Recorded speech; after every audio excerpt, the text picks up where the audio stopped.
2026 সালের এসএসসি রেজাল্টে এমন কি ঘটল যে পাশের হার নেমে গেল 62.25%।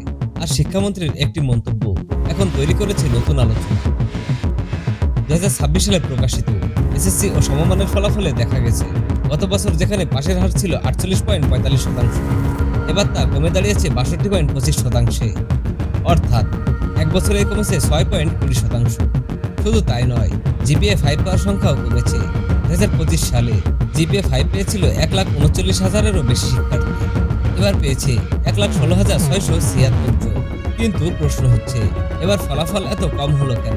শিক্ষামন্ত্রী ডক্টর আনাম ও এহসানুল হক মিলন বলেছেন, মন খুলে গান গাওয়া যায়, কিন্তু মন খুলে নম্বর দেওয়া যায় না।